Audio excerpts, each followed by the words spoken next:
Selon la Déclaration universelle des droits de l'homme, tous les êtres humains naissent libres et égaux en dignité et en droit. Ils sont doués de raison et de conscience et doivent agir les uns envers les autres dans un esprit de fraternité.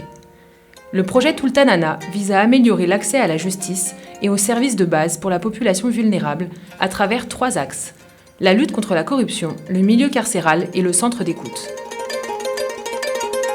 De nos jours, les personnes vulnérables font face à des difficultés pour accéder aux services publics dues à leur manque de connaissance des démarches administratives et judiciaires. Ils sont victimes de corruption dans les services publics. Le volet concernant le milieu carcéral contribue à l'humanisation de la détention à travers un appui dans le traitement des dossiers des détenus, l'appel au partenariat et la mise en place des actions de réinsertion sociale.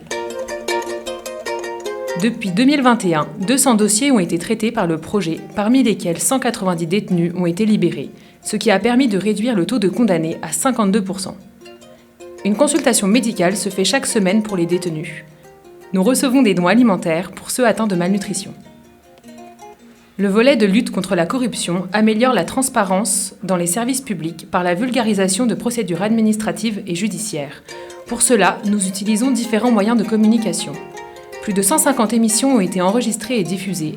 1980 jeunes collégiens et lycéens ont été sensibilisés sur l'honnêteté et l'intégrité. Des vulgarisations de lois et de procédures administratives ont été effectuées à travers des réunions communautaires, des conférences débats et la diffusion d'affiches.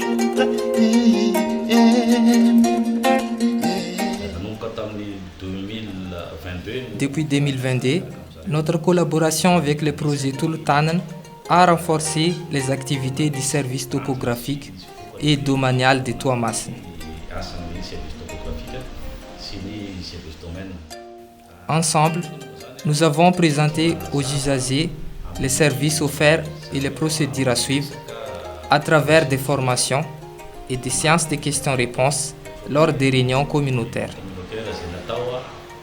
Grâce à cette initiative, nous avons constaté une augmentation de la fréquentation des usagers dans nos bureaux. Nous travaillons en étroite collaboration avec le mouvement chrétien de cadres et de professionnels pour concevoir et diffuser un code de conduite. Le centre d'écoute améliore l'accès des personnes vulnérables aux services publics. Le centre accueille les personnes qui ont besoin d'aide dans leurs démarches administratives et judiciaires. Le responsable écoute, donne des conseils et oriente vers les services publics adéquats.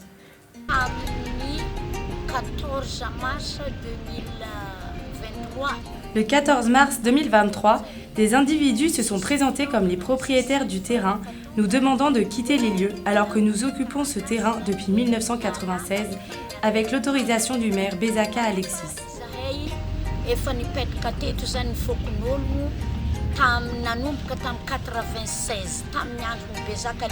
Suite à cela, ils ont déposé des plaintes contre nous. Au tribunal, nous avons été orientés par Madame Ngou vers le projet Tultanana Androranga au centre d'écoute.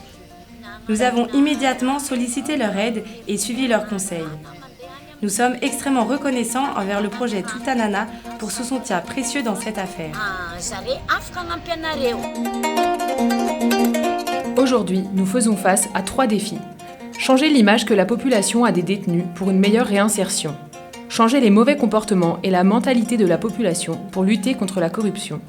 Promouvoir l'égalité de traitement en combattant toute forme de discrimination. Depuis 2022, une collaboration fructueuse s'est établie entre le projet Tultan et le Bureau indépendant de la lutte contre la corruption à Tuamasin. Cette collaboration a permis de renforcer les structures anticorruption dans les services publics et de réaliser des enquêtes pour évaluer la qualité et la probité de ces services. Nous remercions vivement le projet Tultan pour son engagement dans l'amélioration des services publics à Tuamasin. Nous encourageons vivement le projet dans cette lutte essentielle contre la corruption, car c'est par la participation et la responsabilisation de chacun que nous pourrons vaincre ce fléau.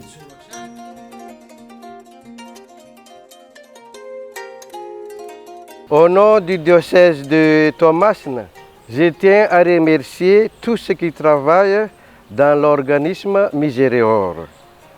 À travers vous, les gens retrouvent leur dignité, c'est-à-dire la vie des gens s'améliore, il se développe. Les résultats de vos soutiens sont palpables dans notre diocèse. Nous sommes fiers de vous avoir comme partenaires et proches collaborateurs.